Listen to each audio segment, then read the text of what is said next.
তো নারীরাও উন্নত জীবনের আশায় দেশ ছেড়ে প্রবাসে পাড়ি জমান, কিন্তু বাস্তবতায় তাদের অনেককেই পড়তে হয় দাম্পত্য ভাঙন, একাকিত্ব ও নানা ধরনের সামাজিক ও মানসিক সংকটে।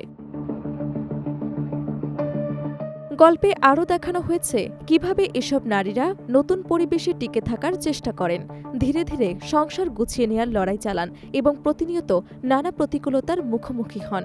সিনেমাটি মূলত নারীর মর্যাদা, সংগ্রাম এবং টিকে থাকার বাস্তব চিত্রকে কেন্দ্র করেই নির্মিত। মৌসুমী জানিয়েছেন, এটি শুধুমাত্র একটি বিনোদনমূলক গল্প নয়, এবং প্রবাস জীবনের বাস্তব অভিজ্ঞতা এবং নারীদের অদৃশ্য সংগ্রামের প্রতিচ্ছবিও রয়েছে। তার মতে, প্রবাসে গিয়ে অনেক নারীর জীবন যেমন নতুনভাবে শুরু হয়, তেমনি অনেকের জন্য তা হয়ে ওঠে কঠিন এক পরীক্ষা। জানা গেছে, সিনেমাটিতে মৌসুমীর বিপরীতে অভিনয় করেছেন নির্মাতা ও অভিনেতা হাসান জাহাঙ্গীর, যিনি একসঙ্গে এর নির্মাতাও।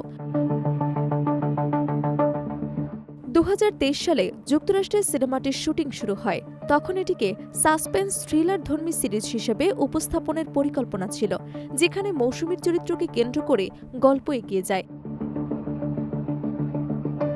পরবর্তীতে গল্পের পরিধি বাড়ায় এটিকে সিনেমা আকারে আনা হয়। নির্মাতা জানান, নারীর মর্যাদা ও সম্মানকে কেন্দ্র করে বাংলাদেশি প্রবাস জীবনের একটি ভিন্ন দিক তুলে ধরা হয়েছে এই প্রজেক্টে।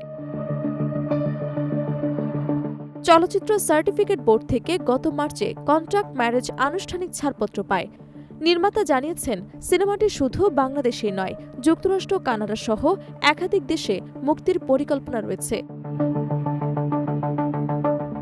দীর্ঘ 2 বছর পর বড় পর্দায় মৌসুমী অভিনীত কোনো সিনেমা মুক্তি পাচ্ছে এটি। এর আগে সর্বশেষ 2024 সালে তার অভিনীত সিনেমা সোনার চর প্রেক্ষাগৃহে মুক্তি পেয়েছিল।